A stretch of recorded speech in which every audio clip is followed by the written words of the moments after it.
Welcome to all of you in the online advanced material characterization short-term course. And on the behalf of Genesis of Education Impression Roorkee, myself, Dr. Garima Sharma, welcome you, all the participants, and our guest speaker, Dr. Anil Ramdas Bari. So first of all, I want to tell you about the short-term course. In this short-term course, you will learn about the microscopy techniques and X-ray diffraction. And in microscopy techniques, you will learn from the basics to advanced level.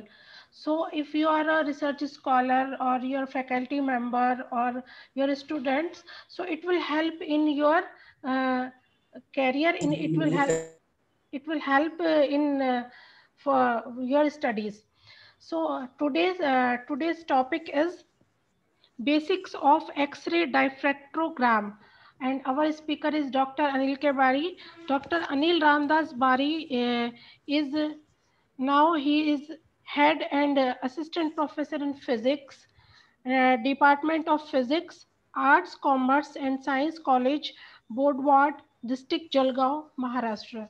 And Dr. Bari is guiding two PhD students currently, and he has done his doctoral degree on the topic of synthesis of nanostructured zinc oxide using ultrasonic spray pyrolysis techniques and its application in gas sensing.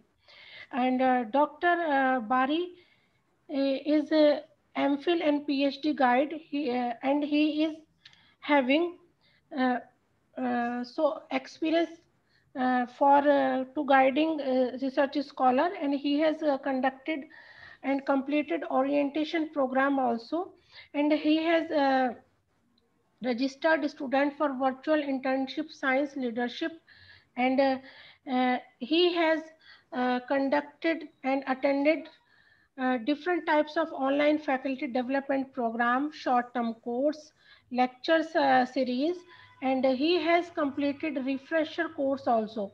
And he has attended national and international conferences and acted as a resource person in different national and international conferences.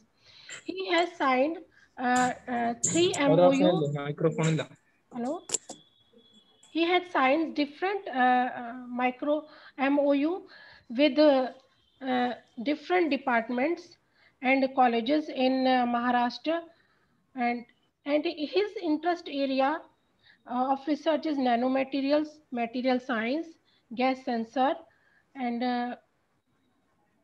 gas sensors and stimulants, and he knows different techniques like ultrasonic spray pyrolysis, ultrasonic atomization, spray pyrolysis, sol gel, and chemical bath deposition and screen printing. He has handled different type of instruments like fluorescence spectrophotometer, UV spectroscopy photometer, FTIR, and TGA, DTA, simultaneous thermal analysis, and auto compute LCR Q meter, spectrophotometer for measurement of spectral response. So he has written so many different research proposal and submitted also. He has submitted minor project entitled Synthesis and Characterization of Nanostructured Zinc Oxide Powder using Sol Gel Technique, submitted to University Grant Commission, and a major project entitled Nanostructured Metal uh, chalconogyte thin films for solar cell, submitted to UGC DAE CSIR Indore.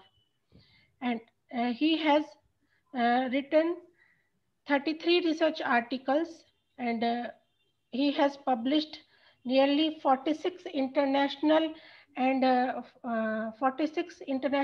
national research articles.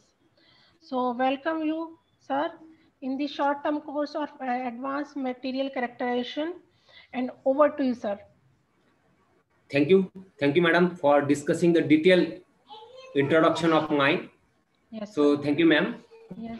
So good evening, all of you, all the participants who have present virtually for this short-term course. Now I will share my screen. Madam, allow me to share my screen.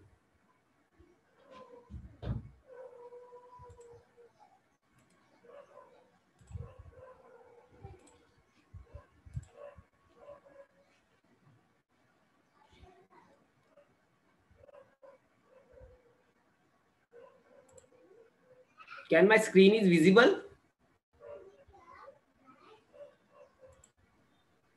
Yes, sir.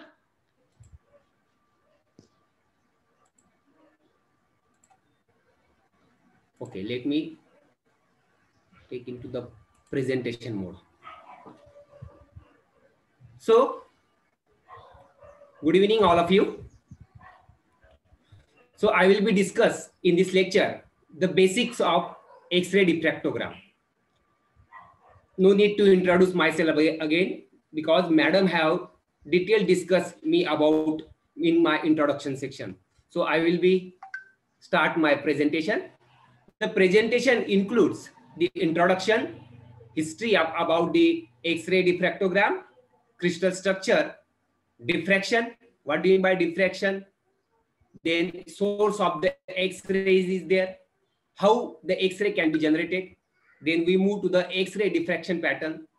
Then other XRD techniques are there. And then applications. And what are the safety measures in that XRD? And finally, the summary and conclusion. In this way, we can start my presentation. So now the introduction part that motivate me is that the X-ray diffraction is used to obtain the structural information about the crystalline solids. So this X-ray can be useful in the biochemistry to solve the 3D structures of the complex or biomolecules. It is the bridge between physics, chemistry, and biology.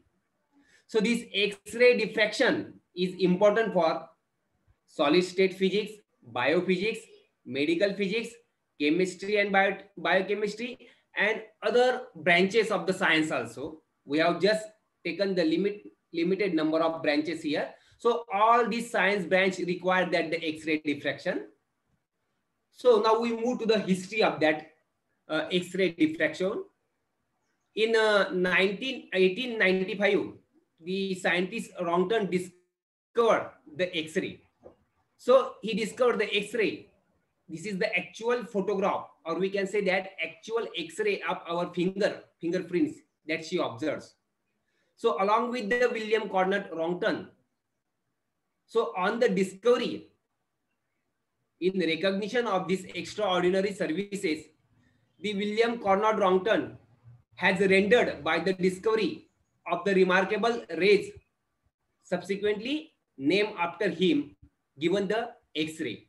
So this prize motivate him and given the first Nobel Prize in the physics in 1901 is there. So this is the starting of that X-ray here. Now next one, the scientist that is Max von Laue. We already known this famous scientist. He is the director at first Harvard Institute of the Max Planck Society in 1950 to 1959. So before that, he will discuss or he will be observe that the diffraction pattern when he passes the X-ray to the particular crystal like this, and some diffraction pattern he observed in that photographic plate. So this is the actual photographic pattern, or we can say that diffraction pattern the scientist Max von Laue or observes. So this is actual photograph when he observed that pattern, and on the basis of this discovery of that diffraction of the X-ray by the crystal, he will be awarded the Nobel Prize for Physics in 1914. Then the two brothers, the famous brothers, we can say that W.H. Braggs and W.L. Braggs. So by using the diffraction of the X-ray on this crystal, So there should be the incident ray and reflected ray. We can say that they observe. The detail we will discuss in our next slide. So these brothers can get for their services in the analysis of the crystal structure by means of that X-ray, and awarded the Nobel Prize for the physics in 1950. So this is the Bragg's law, the famous Bragg's law. We can discuss later on also. Now, in that sodium chloride, there appears to be the no molecule represented by NaCl. We know that the quantity in the number of sodium and chloride, because NaCl is composite of sodium as well as chloride atoms. So is arrived at the chessboard pattern, just like NaCl, NaCl. So just like a chessboard pattern. But this atom is results of geometry and no of pairing of the atom, says the Bragg. But Henry Armstrong, he said that this statement is absurd to the n number of degree. If there is an n number of degree, then this statement is not true. So not the chemical cricket, we can say. So chemistry is neither chess or geometry, because chemistry is different at a condition. So whatever X-ray physics is, maybe is there. So it is the time that the chemistry, or we can say that the chemist took the charge of the chemistry once more, the protected neophytes against the worship, that is the false of the God's way. So this is the history. Now there should be the progress of that crystalline structure determination. In the previous, we can determine. So in this case, we can see that in 1912, only 2 atoms of NaCl can be determined, or we can say that the structure of that NaCl of 2 atoms can be determined by using the X-ray. Then the number of atoms goes on increases as year goes on increases. In the next, iron pyrite, that is ApS2, having the 3 atoms. Then next one is calcite, that is CaCO3, having 5 atoms, can be determined by this X-ray. In 1945, Dorothy Hodgkins determined 41 atoms of penicillin. So this history, or we can say that the progress is goes on.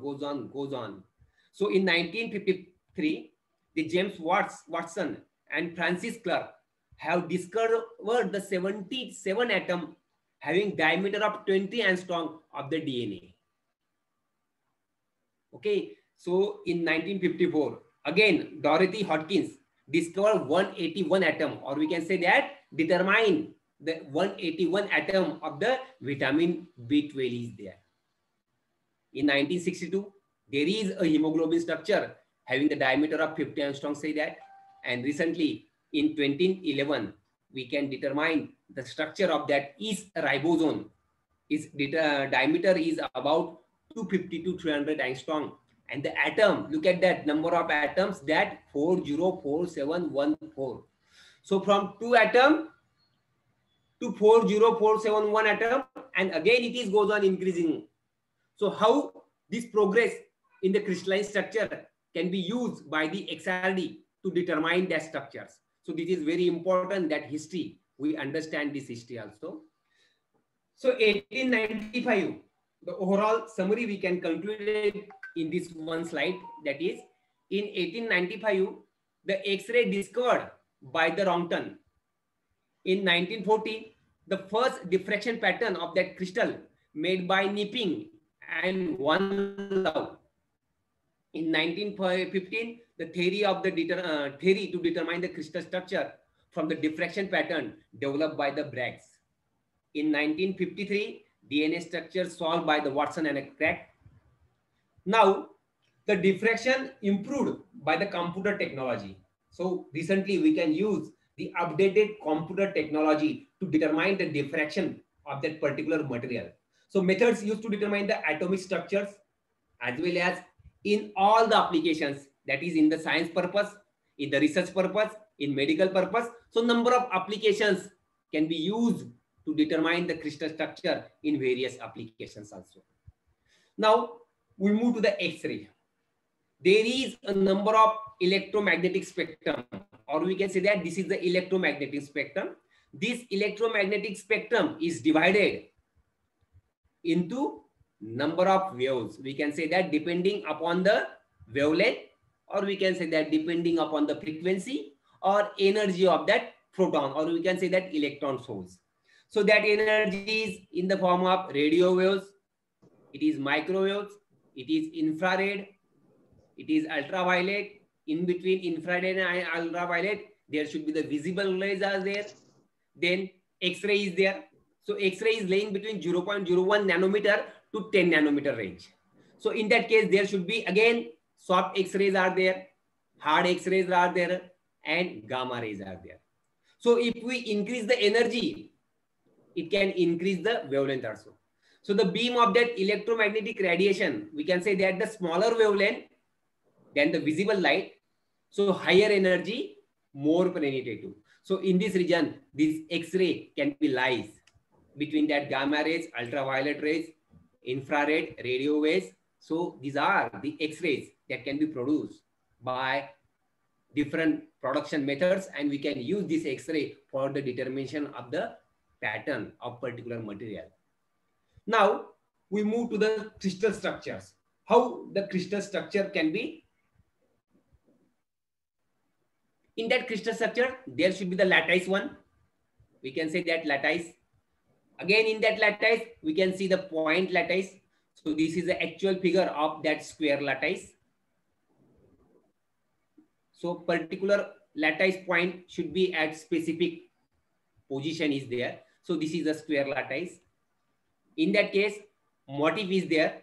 So now we can see that figure of that motif. So it can number of atoms. So these atom again it can be modified there. So again lattice parameters. Now this is the lattice parameter. So the distance between this is A. We can say that for lattice parameter this, and this is distance is for B. And again the angle between them should be A and B. So in this way we can prepare that structure, or we can say that this is a crystal structure, and by physically we can see the crystal structure is like this shape. So this is the lattice parameter A, B, and we can say C, and there should be the alpha, beta, and gamma. The angle between that point is there. Now, there are a number of systems of that crystal system and Bravais lattice. On the basis of that Bravais lattices, the crystal should be formed, or there is a system of that crystal is there. So if the lattice, or we can say that the Bravais lattice is triclinic, so their parameter, that is lattice parameters A not equal to A2 not equal to A3, and angle between that case, that is alpha 1,2 not equal to alpha 2,3 not equal to alpha 3,1, then there should be the simple structure of that crystal. So this is seen in that block. So this is the simple structure, we can say that. So if the Bravais lattice is monoclinic, so that parameter consists of A1 not equal to A2 not equal to A3. So all these lattice parameters are, we can say that our lattice are different. So angle between them, that is alpha 21 and alpha 31 is 90 degree. So two angle of that case should be 90 degree, and one should be not equal to that 90 degree. In that case, the monoclinic Bravais lattice form the two structure, that is simple one here, and that should be the volume center is there. Now, if the Bravais lattice, we can say it is orthorhombic, then their parameters A1 not equal to A2 not equal to A3, and their angle alpha 1,2 is equal to alpha 2,3 is equal to alpha 3,1 is equal to 90 degree. So angle is same, but lattice parameters are different. So it form the simple structure as well as volume centered, as well as base center and phase center group. So this is the orthorhombic structure.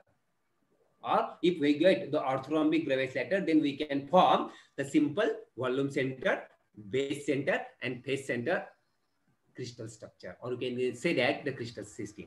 If the Bravais lattice is tetragonal, then A1 equal to A2 not equal to A3. So two edges are same, and third one is not equal to that equal to, and their angle between is same, that is 90 degree, then the tetragonal Bravais lattice form the simple as well as volume center crystal system is there.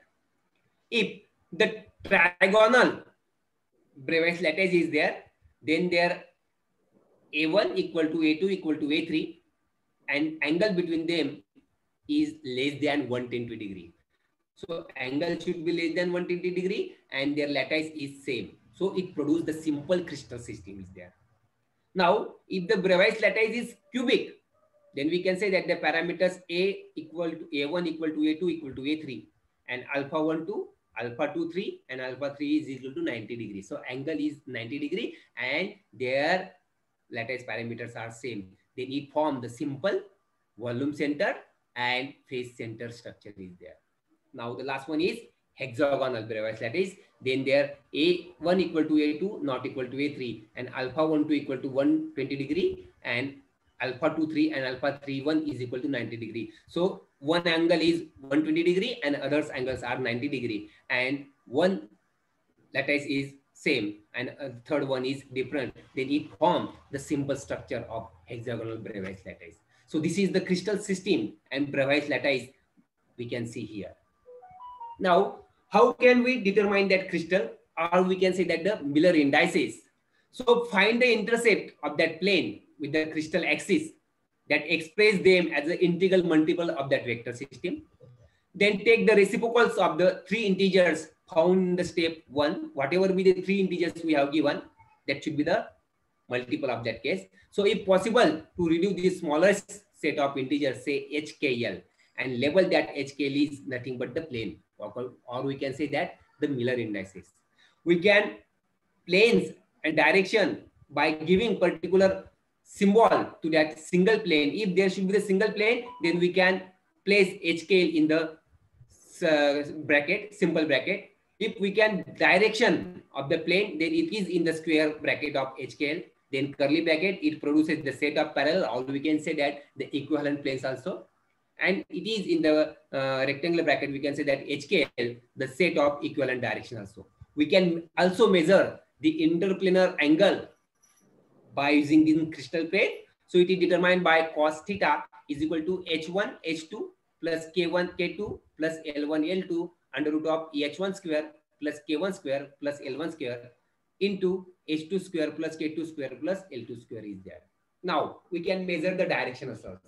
So how to locate the direction in that crystal? So for example, we have the direction is first 1/3 intercept on the length A. Suppose here is the length, so there should be the 1/3 intercept. Then along B, it should be the 1/2 intercept, and along C, it should be the 1/6 intercepts on that cell. So we can determine in that case the direction of that crystal. So this is 1 1 1 is the direction of that crystal is. Now their structure, we can say that there are a structure of some common materials. There are number of materials, but in the present presentation, we include some examples, say that in the form of metals and ceramics. So in the metal, we have used the copper. It produces the FCC structure. Alpha iron, if the metal is alpha iron, then it is BCC structure. If it is zinc, then HCP is there. If it is silver, then it is FCC, that is phase center cubic structure is there. And if it is aluminum, then it can also produce the FCC structure is there. In the form of ceramic, that is SiC, there should be the diamond cubic structure. If it is Al2O3, so it is hexagonal. And if it is MgO, it is like a NaCl type of structure there. So all the material in the periodic table, we can have a specific structure, that material. Okay, so now we move to the diffraction. The main object of our presentation is diffraction.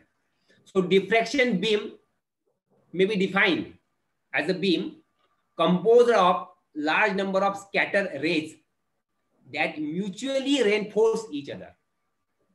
So these are the scattering. We can say that there is difference between diffraction and scattering. That difference we have mentioned in this slide. So if the X-ray can be interact with the single particle, then this single particle can scatter that rays just like this. So this is the scattering, we can say that. And if there should be the X-ray, or we can say that the X-ray can be interact with this crystal, just like this is a crystal, then it can diffract the rays. So this is a diffraction. So if there is a particle, it produces the scattering. If there is a crystal, then it produces the diffraction is there. So we are important on this case, that is the diffraction. So we need the crystal. Now there are some scattering modes. The random arrangement of that atom in the space give rise to the scattering in all directions.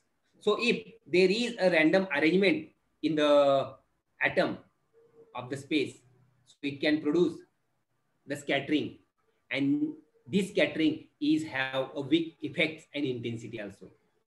And by the atom arranged periodically in the space, if the atom is arranged in specific distance, we can say that, then it can a few specific direction satisfying that Bragg's law that produces the strong intensity of that scattered beam, and that is nothing but the diffraction is there. So this is important. Which type of diffracted ray or scattered ray we can use? If we use the scattering ray, it is not important because it have a weak effect and it has the weak intensity, say that. If a specific crystal structure is there, or we can say that the specific direction satisfying the Bragg's law, that produces the strong intensity of the scattered beam, and that beam is nothing but the diffraction is there. So number of scattering along the direction that not satisfying the Bragg's law is not useful for our diffraction condition. So we can see such type of diffraction. If there should be the spherical wavefront just like this, if the light is incident in that slit, then it can produce this spherical wavefront. Then we can say that this is a Rayleigh-Sommerfeld type of diffraction is there. If it can produce the parabolic wavefront like this, then it is a Fresnel diffraction. And if it is in a planar waveform, then we can say that it is a Fraunhofer diffraction. So if the Fresnel diffraction can be produced, then it is near in the field. If it is Fraunhofer diffraction produces, then it is far in the field. Okay, so just like this. Now we have studied this diffraction of light through an aperture, a simple experiment we have discussed in our physics also. So this is some diffraction of light through that aperture. If we incident that light through that aperture, so it can produce such type of diffraction pattern, we can say that, having particular intensity. And these are the actual photograph of that diffraction pattern, which consists of minima and maxima there. So this is the maxima one. So when we observe the maxima, when sine theta upon lambda is equal to n plus 1 upon 2a, where n is nothing but the number of 1, 2, 3 like that. And when minima produce sine theta upon lambda is equal to n upon a, then we can produce the minima and maxima. So we can observe this minima and maxima also. Next one is the Young double slit experiment we can observe. So it can produce the constructive interference pattern as well as destructive interference pattern. So if the d sine theta is equal to n lambda, or we can say that m lambda, where n is number of circle is there, so it produces the constructive interference, and d sine theta is equal to m plus half lambda is there, then we can produce the destructive interference. So interference produces, but it is constructive and destructive interference. So which type of we can use this is an important one. Now we move to the interference. If there is a phase difference between the two waves is having 0 degree, then such type of interference pattern we can observe. If phase difference is 90 degree, then this type of interference pattern we can observe. And if phase difference is 180 degree, then such type of interference pattern we observe. Now, We have discussed about the diffraction also. We have discussed about interference also. So what is the basic difference between interference and diffraction is there? So in the left corner, you have see, this is the interference pattern. So this is a simple line, we can say that. So number of, if there are two atoms, then it can produce two waves, you can produce a simple lining structure is there. And if number of atoms is increases, then such type of interference patterns were observed. While we can observe these diffraction patterns when it can be diffract some particular crystal is there. So particular point having particular distance is there, and specific point is there between in between them. So that is the difference between interference and diffraction, we can say that. Now diffraction versus reflection, we have already told in previous slide what is the difference between that case. So diffraction occurs from the surface atom, whereas reflection is a surface phenomena. Look at that. Diffraction occurs from surface of the atom. Whatever be the diffraction pattern we observe, it is occurred from that surface of that particular atom. And when the reflection phenomena, it is on the surface of that particular atom, we can say that. Where diffraction occurs at only specific angle, particular angle is required for that diffraction is there. Whereas reflection can occur at any angle. So reflection can be occur in particular any angle, we can say that. So despite this, we can call diffracting phase as a reflecting planes. Okay, so we can call it as diffracting planes as a reflecting planes also. Now we can discuss the NaCl crystal so that you can understand. When suppose we can put the NaCl crystals in the particular of X-ray beam, then how the diffraction pattern we can observe. Look at that. These are the X-ray. In that X-rays, we have put the crystals of NaCl. So some of the X-ray can be diffracted by this crystal of NaCl. Look at that. Some of that diffraction is there. And some are passing through that X-ray that are not important to from our side. So our importance is that diffracted rays is there. So this is a diffracted ray. So it can diffract particular crystal. So it's incident X-ray can incident on that crystal, and some of the X-ray can be diffracted and some of the X-ray can be transmitted there. So we are important in that diffracted of that X-ray. So it produces such type of X-ray diffraction pattern. So this X-ray diffraction pattern having the range of 0 to 100, having 2 theta versus the intensity. So these are the number of peaks. Of particular peaks, we can say that having a particular angle is there. These are the HKL values we have discussed previously. So these are the NaCl XRD. Now, some of the calculated patterns of the cubic crystal is there.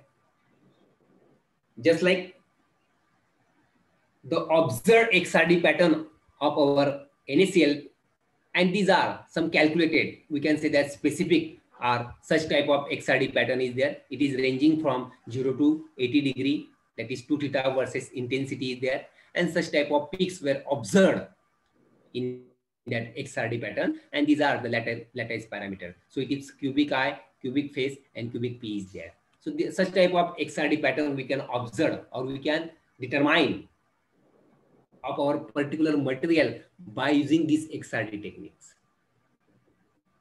We can also determine the structure factor of that crystal by using this X-ray diffractogram. So it is given by the formula, that is F HKL is equal to summation I into 1 Fn e raised to twice by I HUN plus KVN plus LWN, where HKL are the indices of that diffraction planes under we have to consider that planes. UVW is the coordinate of the atoms in that lattice, particular coordinations of that atom is there. N is number of atoms 1, 2, 3, 4 dash is there. Fn is the scattering factors of that particular type of atom. So this intensity of that diffraction reflection beam is proportional to that packing structure factor, we can say that.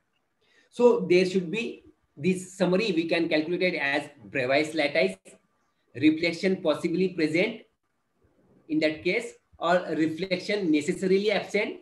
So we can summarize this crystal Bravais lattice, that is simple body center, face center. If we can say that the Bravais lattice is simple, then the reflection of the possibility is present in all the conditions, but there is none reflections necessary is absent in there.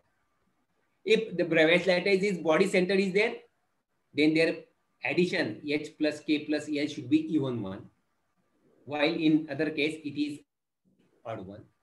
And if it is face center, then HK and L is unmixed. It is not unmixed. So it is unmixed, that is all odd or all even, we can say that. While the reflection necessary absent is HK and L when there is a mix, there is. So such type of crystal factor we can determine. Also we can indexing our material by using such type of, this is a simple cubic is there, BCC is there, then FCC is there. From this crystal structure, we can determine its lattice parameter, angle is there, then their HKL value and their other parameters also. We are not going to discuss detail here. Now, what type of variety of materials can produce the diffraction pattern? All the newly researchers have the one problem is that, suppose we have prepared amorphous material. So what type of XRD pattern we can get? If we have prepared the crystal structure, so how will be our XRD pattern is there? If we have given the liquid, so how this XRD pattern is there? If it is in a gas, so how the XRD pattern is there? So these are some basic that if we can prepare the crystal, then we can see such type of peaks observed in the crystal. Clear peaks we can observe in the crystal when we have prepared the crystal structures. If your material is amorphous or it may be liquid, so broad peak we can observe here. And if it is gas, so it is not a peak we can observe. So these are some of the diffraction, or we can scattering angle at 2 theta versus intensity of particular material. So if your material is crystal, then we can see the perfect peak is there. If your material is liquid or amorphous solid, then you have a broad peak. And if your material is anatomic gas, so such type of graph you can see, or we can say that the XRD you can see there. Now we can see that reality of our material and original that material or that XRD have JCPA data, or we can say that ICD data have a specific reality one. So if we prepare our material, then such type of peak we have observed. But if we go to that JCPA data, we have see such type of peaks in that here. So we can compare that sample with our. We have discussed detail about how to determine the exact pattern of XRD from that JCPA data. We will be discussed. But for that purpose, this XRD data, we have given this peak. We can differentiate this peak in such line also. So with that maximum intensity, we can minimize that 1/2 of that maximum peak. We can measure it width also. For the measurement of crystalline size, we have to determine the full width at half maximum, FWHM we can say that. For this purpose, we have to determine the height of that peak and again divide by this maximum height by 2. So we get the FWHM here, and that is nothing but the B is there. And by using this data, we can determine the crystalline size by using the Scherrer formula, and the formula is nothing but 0.9 lambda upon B cos theta into the B there. That is theta B is there. That is particular angle. We can say that angle having 30, 40 degree, whatever maybe, we can put this value. We know that lambda is there, beta is there, cos theta is there. Cut करून टाक गं फक्त. Okay, so this is the reality one. So this instrumental broadening must be subtracted there. So if we measure that intensity of that diffraction beam, that is Bragg angles versus that factors, we can say that from this data we can measure the polarization factor, structure factor, multiplicity factor, Lorentz factor, absorption factor, temperature factor. All these data, we can say that most of the material, the peaks and their intensity are documented in the JCPDS data. We can say that Joint Committee on Powder Diffraction Standard, or we can say that ICDD, the International Center for Diffraction Data. So all the materials having their specific data is stored in that ICDD. How, on what condition it can be stored? So if we go, suppose you have to prepare your material, you have taken the XRD of your material, you have got the data of that XRD, then that is the problem start. How we can detect, or how we can say that the prepared material is that I have prepared that material, that suppose it may be nickel, I have prepared nickel, then how we can say that this is a nickel? So it is a fingerprint. We can say that it is a fingerprint technique, so that we can determine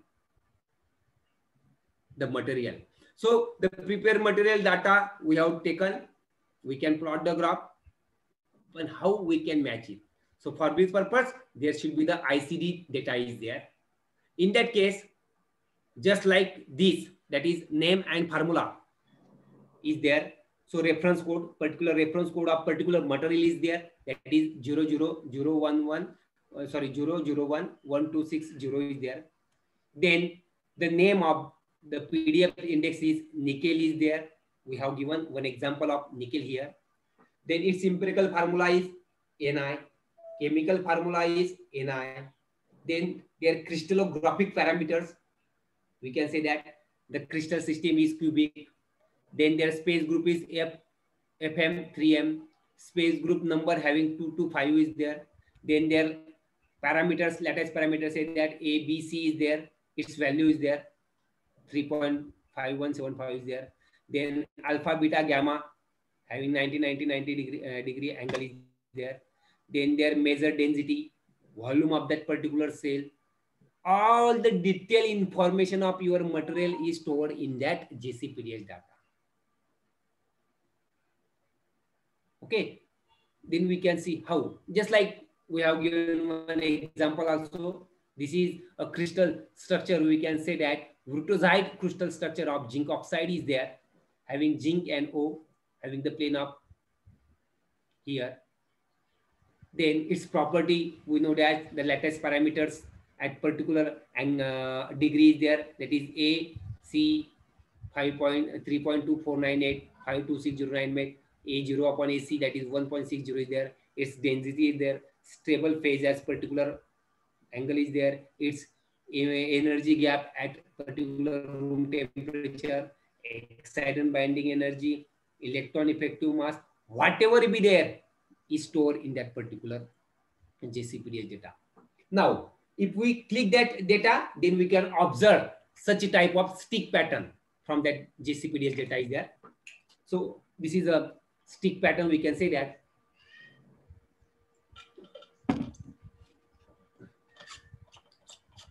We have already discussed that this pattern of XRD, that is position having the 2 theta and particular intensity is there. So this is the reference pattern of nickel. We can say that 000011260 is there. So this is a stick pattern. So this pattern we can observe. And now our observed pattern. Now we can say that this is our actual pattern. So this is a stick pattern from JCPDS data.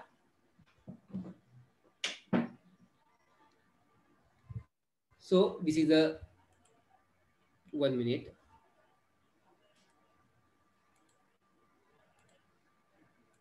So this is the actual pattern having 2 theta versus the intensity. So this is the example of bulk electrodeposited nanocrystalline nickel is there. And that one, the previous one, should be the stick pattern. Now how we can compare this data? Okay, so on this data, we can calculate the lattice parameter, phase diagram, structure, strain is there in the form of micro and residual. Also, we can determine the size, microstructures. So whatever we can determine is there, we can discuss here. Now, whatever be the data we have got, you can compile in this table also. So this is the data. We can say that this is the X-ray diffractogram of particular material is there. That is 2 theta versus intensity there. This is 1, 2, 3, 4, 5, 6, 7 peaks are there. So we can take the reading in the form of 2 theta, D spacing, and I upon I1 intensity, that is into the multiplied by 100. So first peak is the maximum. So in the first peak, we can say that this is observed at 27.40 degrees centigrade. So this is 27. We can put 27.40 degree. It's this spacing with 3 point, and its intensity is near about 10 is there. So we can put here. Now the second peak one is this one is, it is observed on 31.70 degree, having the D spacing specific 2.8582 is there.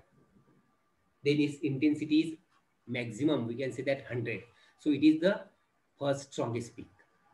Then next one is 45.54 degrees centigrade, having 1.99 and having the intensity of 60 is there.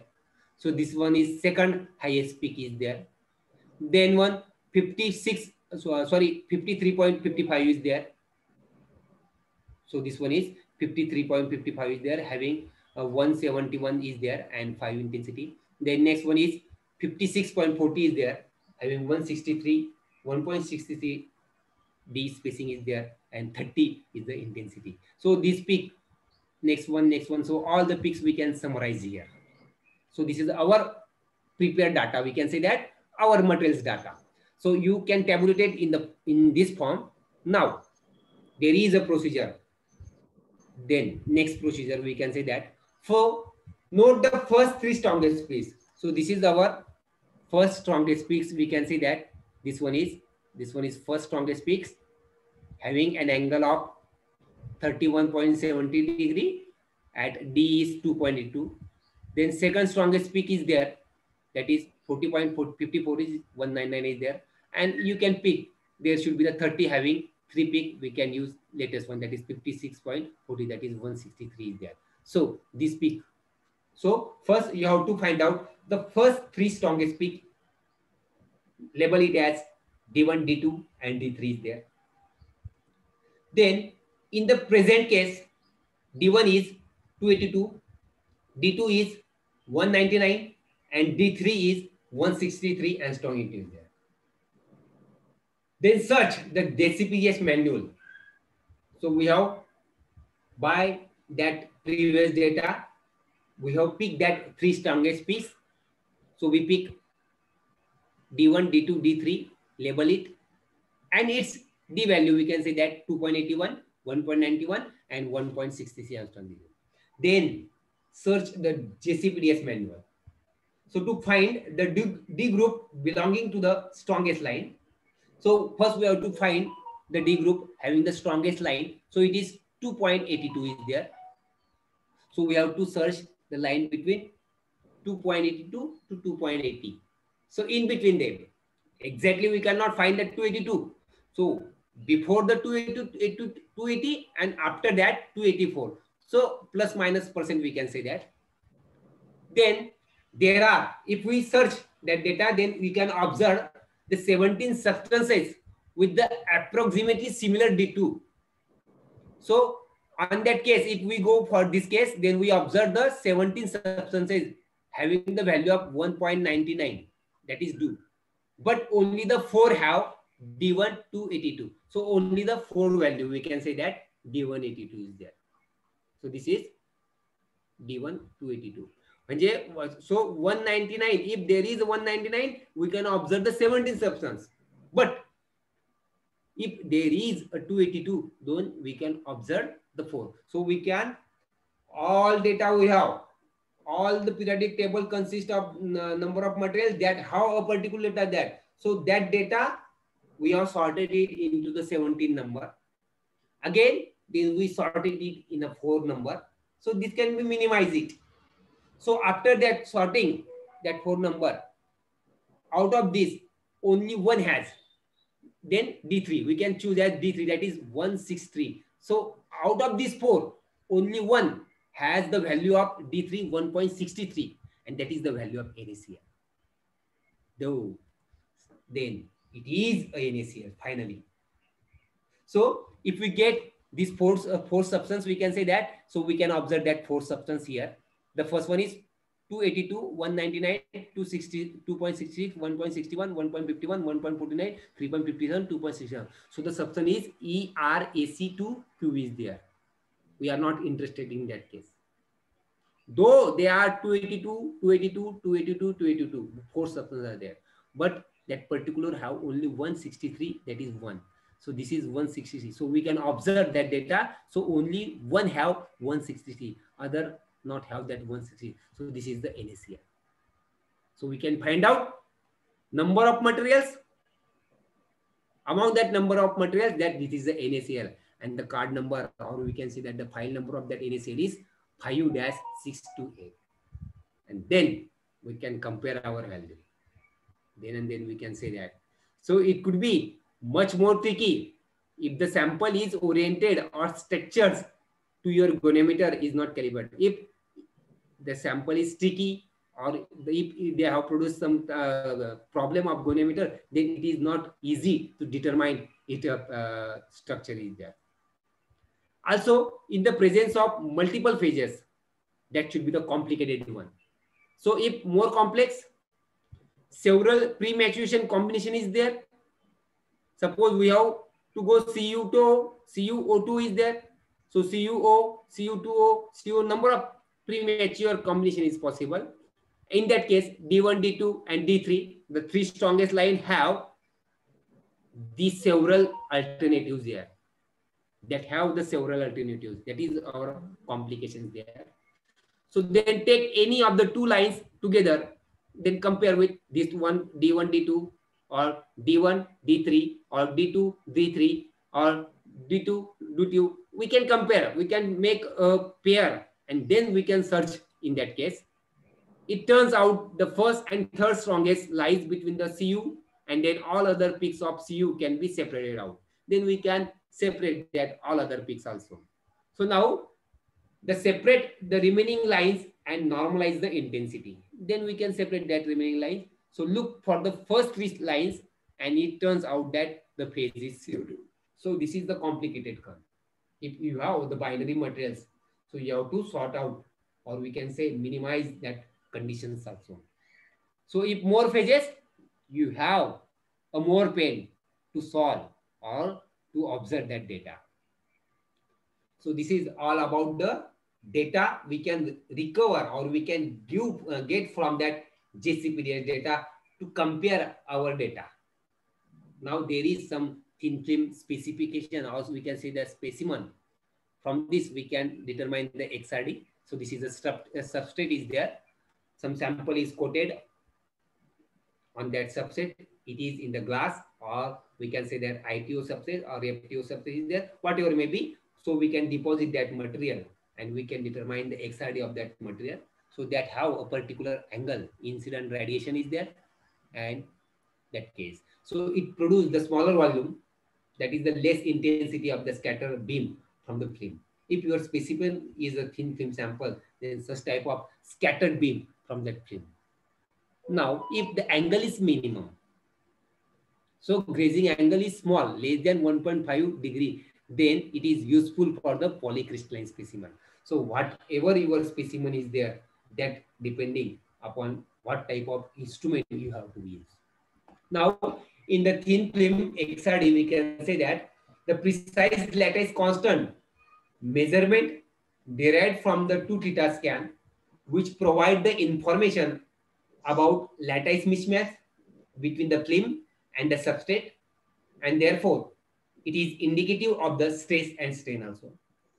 By a rocking curve measurement made by doping a Q scan at a fixed 2 theta angle, the width of which is inversely proportional to the dislocation density in the film and is therefore used as a gauge of the quality of the film. Then the superlattice measurement is multi-layer heteroepitaxial structures which manifest as a satellite peaks, or we can say that the surrounding of the main diffraction peaks from that film also. The film thickness and quality can be deduced from that data also. Then glazing incident X-ray reflectivity measurements, which can be determined the thickness, roughness, and density of the film also.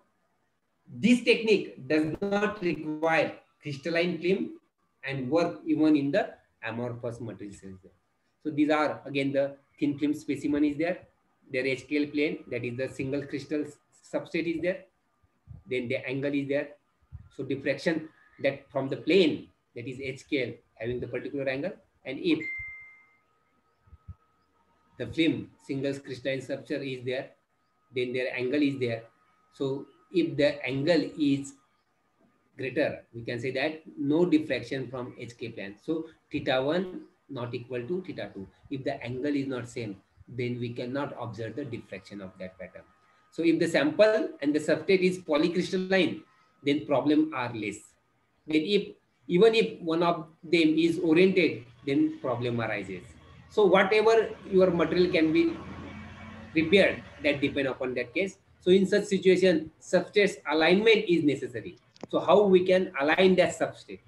If it is problem, then we can align in this way your substrate also.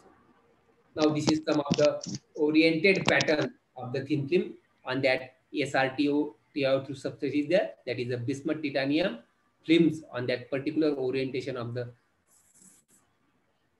SRTO2 substrate is there. So only one type of peaks we can observe. Look at that peaks is there. So this is the example of oriented thin films. It is apparent that the films are highly oriented. So we have given the specific peak. Now we move to the source of the X-rays.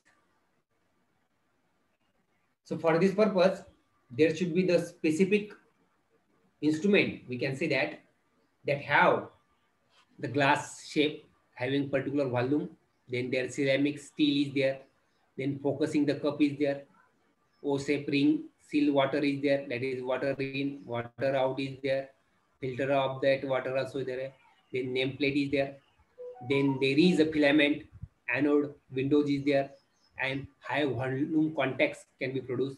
So for the source or for the production of the X-ray, the electrostatics potential we require is 20 to 60 kilowatt. Anode current is 10 to 50 milliamp ampere. Input power is near about 0.5 to 3 kilowatt. Only 1% of transforms into the X-ray beam is there. So the wavelength most commonly used in the crystallography is near about 0.2 to 2.5 angstrom is there. Now, how this X-ray can be produced? In the previous slide, we can see the actual photograph, and this is the schematic diagram of that X-ray diffraction, production of the X-ray, we can see that. So in this case, there should be the filament, which require the high voltage is there. So this is a vacuum tube. It consists of copper rod, tungsten target is there, filament is there. So when the high energetic, if we provide the high supply to that filament, then this filament can generate the electrons. So when high energy electron that could be strike, so this is the electron produced by this filament, can strike on that anode, which is of a tungsten target, which is sealed in that vacuum tube, then it can generate the X-ray. So these are the electron can be strike on that target, and such type of X-ray can be produced in this case. So anode are often made up of copper, iron, or molybdenum. We can use for the production of the X-ray, we can use copper, iron, or molybdenum also. So these X-rays are electromagnetic radiations. It is nothing but the form of electromagnetic radiation. They have enough energy to cause that ionization. So it can be ionized in that case. And these produce X-ray we can use in our X-ray diffraction techniques also. So such type of X-ray spectrum from an ion target, if we can use this ion target having particular wavelength, it is ranges from 0. To 2.2 angstrom unit wavelength having the intensity. If we given the 8 kilohertz, so we have not produced that wavelength, particular X-ray. So if we provide the 25 kilowatt, then we can produce this type of X-ray in the form of K alpha, K beta. And if we can increase the voltage, then we can give the high intensities. So short wavelength limit is there, continuous spectrum is there, characteristics is depend upon the X-ray, and Mosley's law we have already discussed in our lecture. So these are some characteristics X-ray lines. We can say that if the energetic particle, we can say that electron is incident on that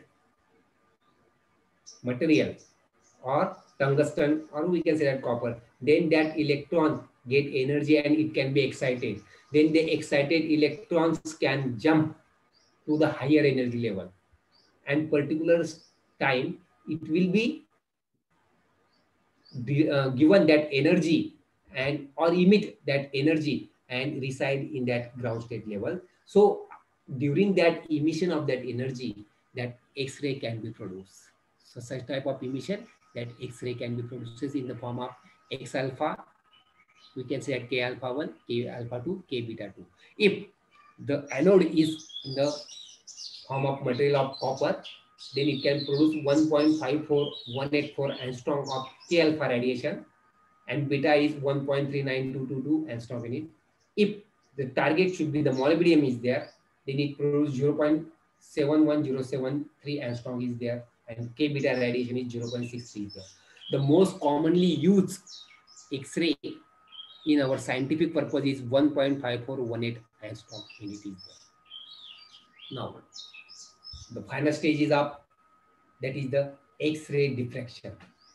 So what is the X-ray diffraction? We can say that the X-ray. So this X-ray diffraction is useful in the characterization of crystalline materials, ceramics material, intermetallic minerals, inorganic compounds, rapid and non-destructive techniques also. This X-ray provides the information on unit cell dimensions also. Now there are some components that consist of X-ray sources there, then device for restricting the wavelength range, that is goniometer there. We can restrict the wavelength of particular of that X-ray there, that is called as goniometer. Then here is a sample holder is there. Then radiation detector is there. Here is monochromator and single processor readout is there. So these are the simple arrangement in that X-ray diffractogram technique is there.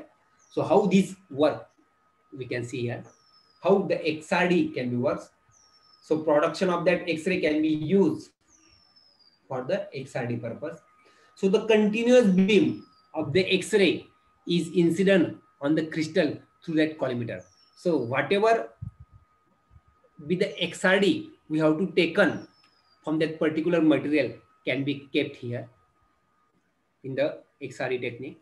So by collimator, that this X-ray can be continuously incident on that crystal, then this crystal can produce the diffracted radiation. It is in the very intense in the certain direction, particular direction is there. These directions correspond to the constructive interference from the waves reflected from the layers of that crystal. There is a number of layers of that crystals. So each layers can produce their diffracted rays is there. And these diffraction patterns is detected by some photographic plate. In that case here is. So this is the photographic plate. Whatever with the diffraction is there, that can be recorded in that photographic plate. On that photographic plate is there. So this is a simple work of that. We can say that the working of that X-ray diffractogram, and it is working on that principle of Bragg's law. We can say that if we know that there is a layer of that particular crystals, so there should be the incident beam of first layer, then it can be reflected, Then if it is lower plane is there, then again incident beam can be reflected from particular lane also. So it produces some angle is there, then there should be the spacing is there. So the beam reflected from the lower surface that travel faster than the one reflected from the upper surface. So if the beam is reflected, beam is incident on that plane, we can say that upper and lower plane, then the reflected, or we can travel that reflected one from lower case rather than the upper side is also. If the path difference is equal, some integral multiple of that wavelength, then the constructive interference occurs. If the path difference is integral multiple, then we can observe the constructive interference. And then the Bragg's law gives the condition of that constructive interference. We have already discussed that the Bragg's law is important for the constructive interference. So this type of constructive interference is observed by using the gas. Now this is again the schematic diagram. We can say that how the X-ray diffraction can be worked is there. We are not going to repeat in that case. So this is the crystal is there. So this is the X-ray tube, and through this X-ray beam, that it is incident on that crystal and produces the refraction pattern on that photographic plate is there. Now, which type of pattern we can observe when the material is crystalline, or when it is lattice, or when it is unit molecule? So, if there is a crystal structure, we can say that then the diffraction pattern is observed in this form. That particular point having specific distance and having brightness and dark point. If the diffraction is from the lattice, then it produces a simple and equidistant point of diffraction pattern is there. Look at this. And if there is a unit cell, we can say that the molecule, then such type of diffraction pattern. So, which type of material is there? Then which type of diffraction pattern we can observe? These are one of the example is there. Now there is a technique to determine the XRD. First one is Lau method, second one is rotating crystal method, and third one is powder method. We have tabulated and summarized these three methods in the form of techniques, wavelength, angles, and spacing.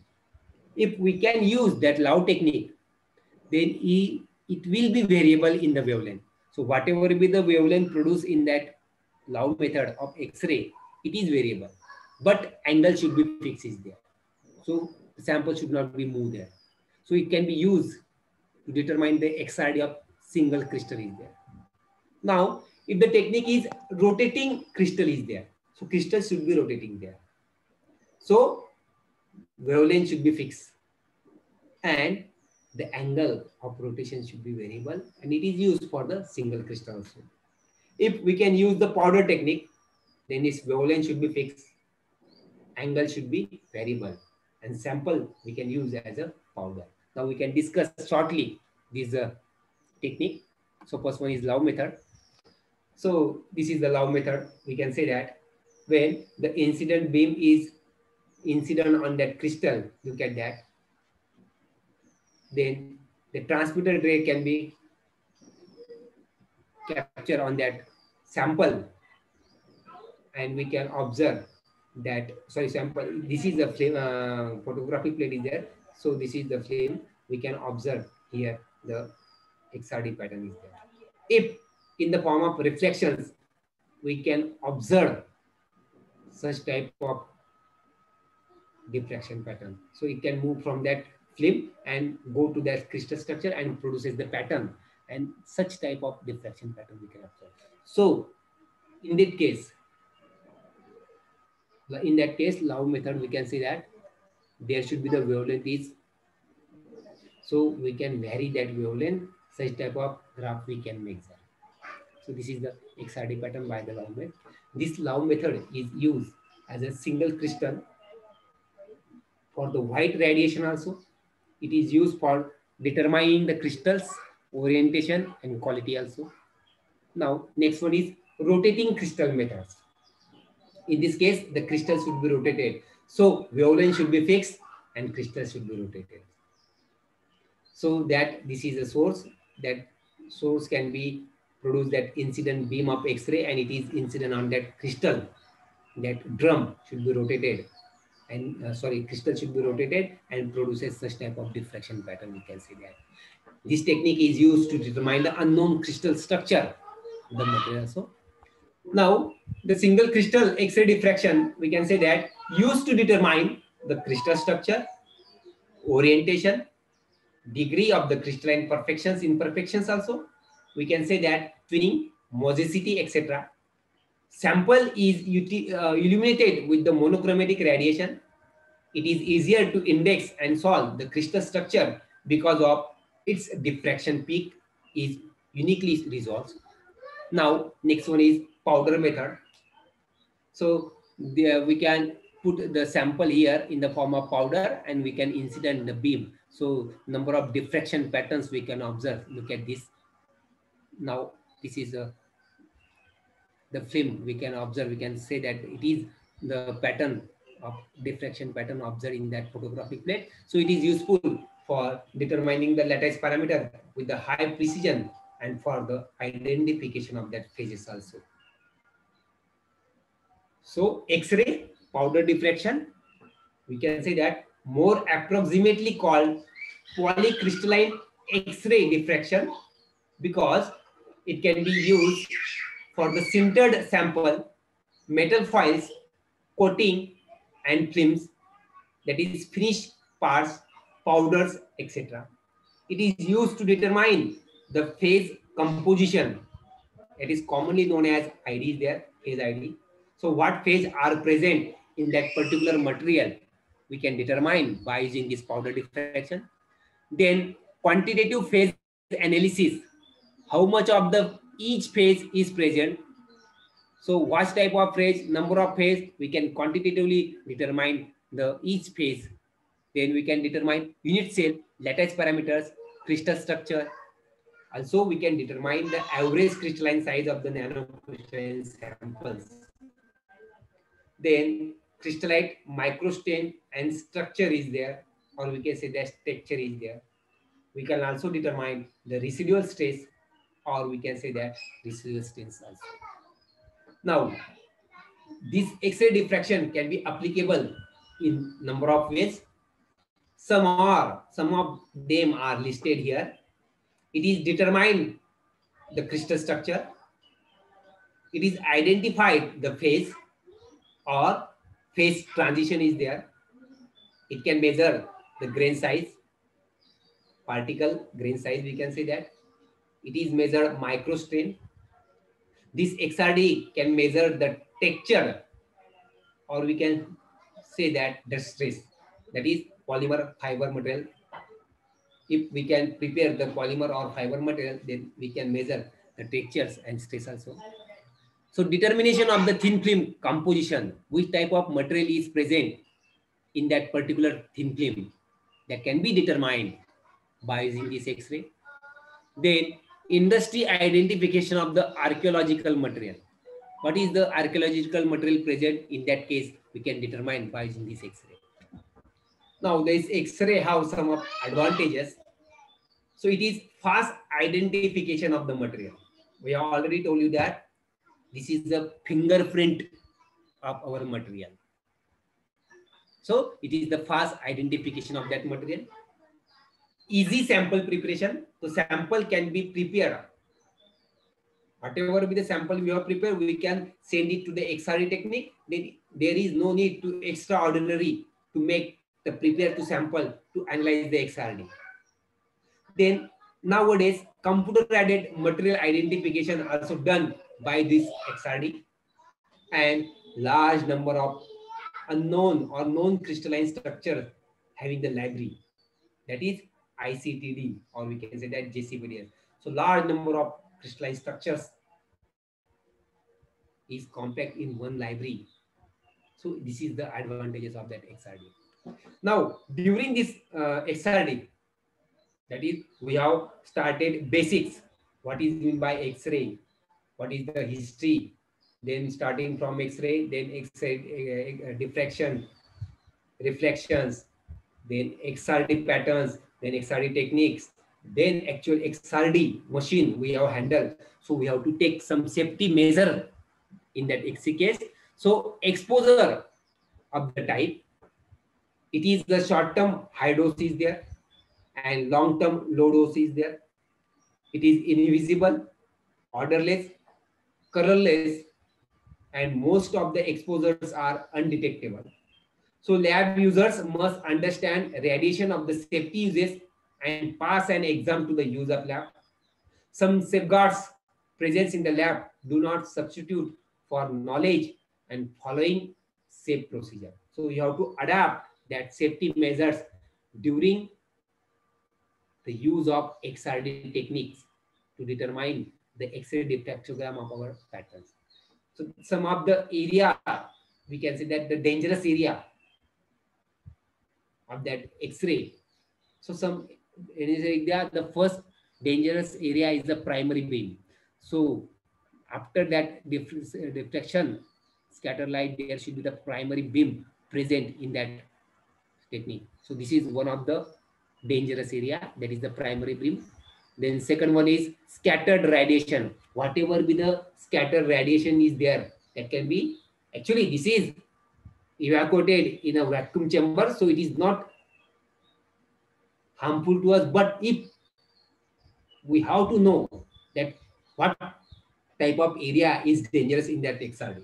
So this is the safety guards were measured during that technique. So that scattered radiation is also affect that human life also, and there is a number of leakage during that particular position is there. When there is a joining of particular element, we can say that the particular parts of that XRD, so that joining part is also the possibility of leakage through that case also.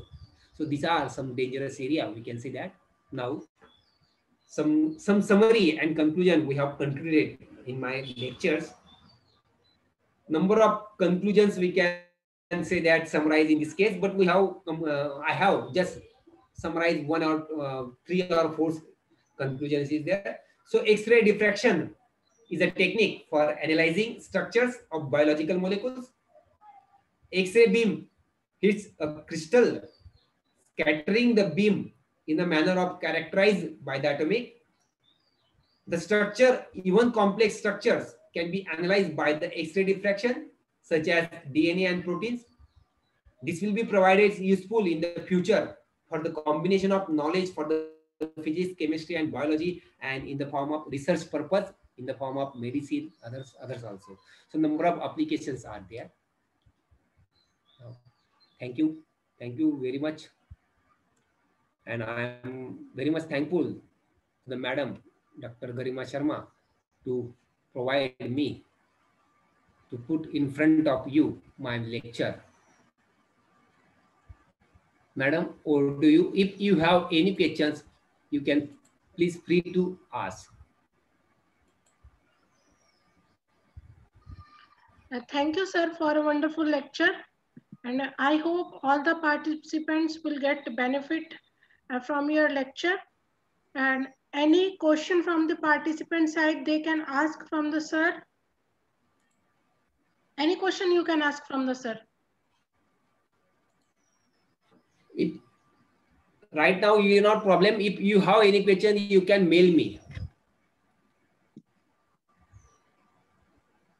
Sir, participants are asking to share your PPT. Rather than PPT, you can ask me the questions. I will be solve your problem. Beside this presentation, anytime, anywhere, you can ask me. Anything you can ask. Excuse me, sir. Excuse me, sir. Yeah. Sir, myself, Krishnan Bandopadhyay. I'm from NIT Durgapur. Okay. Hello. Yeah. Sir, my question is, my voice is, is it audible, sir? Yes, sir. Yeah. So my question is, for X-ray, different targeted materials are used. Like in our research case, in research purpose, you have said that copper is the targeted material. For K alpha is 1.54 angstrom. Yes. So what is the targeted material role in the X-ray diffractometer? So because when we actually in laboratory, when we used some magnetic material, they come actually some huge noises. So how we can reduce these noises? Is there any role of to change the targeted material like cobalt, So moly, and another? we can change it, but if the system, that is the system of X-ray diffractogram, it is not easy to install in our laboratory because it is very high costly. So by taking all the applications purpose, the standard wavelength is about 1.54. We have already discussed that. So that produced by the K alpha radiation. So this type of Yes, sir. radiation Yes, sir. were useful in our research purpose. Hmm. In our side, we have not changed that wavelength because Yes, that yes. is the system generated. Okay, okay. And another question is from device error formula. We have calculated the crystallite size. Yes. So crystallite size, what is the difference between crystallite size and the particle size? No. Number of crystals is combined to form the grain. Actually, Yes. number of crystal is to form the grain, and number of grain can be combined to form the particle. Okay. So from that XRD pattern, we have already discussed that the diffraction ray can be from that particular crystal is there. So we can measure that crystallized size rather than particle size. Okay. Thank you, And sir. this particle size we can observe from the surface morphology by using same AFM and other techniques. Yes. You are right. Yes. Bari sir, 1 minute. Yes, sir. Sonu ने दादाजी वसुंधरा जिजामाता महाविद्यालय Nandurbar. Yeah. Sir. What is the difference between amorphous material and XRD, amorphous and crystalline material in XRD? Crystal structure, if you have prepared the crystalline material, then it have a specific shape and specific size that your atom have in a periodic arrangement. We have discussed in that later side that you have see that particular atom is placed in particular place having particular distance is there. So such type material is of crystalline. And if your material is amorphous, that the number of particles, we can say that agglomeration, one particle is combined with another particle is combined with another particle. So this amorphous material. So if we go through that amorphous material, then their XRD pattern, we can get XRD pattern, no problem, but you have to distinguish that XRD pattern. If the XRD pattern is from the crystalline structure, then it have a specific peak is there. And from amorphous, it have a specific broaden the peak. Okay, so that is the difference between that crystalline and amorphous material there. Thank you, sir. Sir, one question from the participant, Dr. Shivananda. Question is, there are many software for analysis. Which software is useful in analysis of XRD? Number of software is there, but if I am not interested, go to that software. But that particular software have something error. But you have the JCPDS data. So no need to go to put that the value you have got from that XRD data to that particular software. You have to summarize in your own way rather than depending upon that software. So go to your personal way because you have to understand that which type of despacing we have calculated, 2 theta is there, what is the intensity is there. If you are directly put that data into that particular software, you did not understand that case. So rather than software, you can use yourself. Okay, sir. That is any other from my questions? side. Any other questions? Hello. Yes. Yeah, sir. Actually, there is a software in X-ray diffractometer that is Expert High Score. Yeah. Expert High Score. Yeah. So, sir, yeah. So for Expert High Score, Hello. Yeah, speak, sir. No problem. I hear you. So from there, actually, we can calculate the for alloy material. So how we can calculate the alloying percentage? Is it possible from XRD peak we can calculate the alloy percentage? And no, from for that different XRD, madam, biological, you have to determine that percentage. For this purpose, you have to go to the EDAX, energy dispersive of the X-rays. yeah, that is from ACM or TM. We can Yes. calculate. Yeah, but along with ACM, their system is attached with EDS also. Okay, But EDX. from XRD, it is impossible to get the percentage of that case. You have got that phases also. That is some CuO is their phases. We can determine it, but from percentage, it is not possible.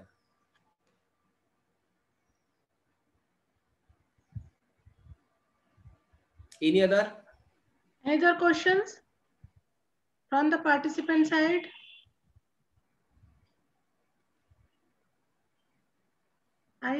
Sir, maybe no question from the participant side.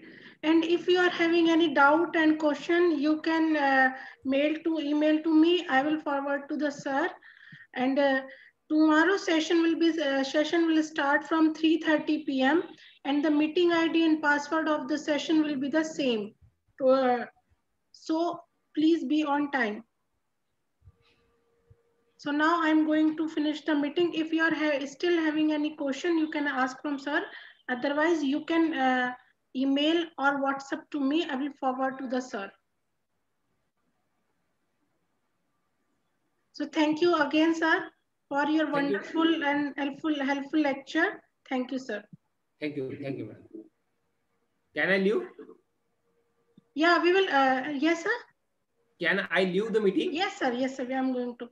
And one doubt from the participant side for me. Yes, we will provide the certificate to the participants. Okay. Thank you, sir. Thank you, madam.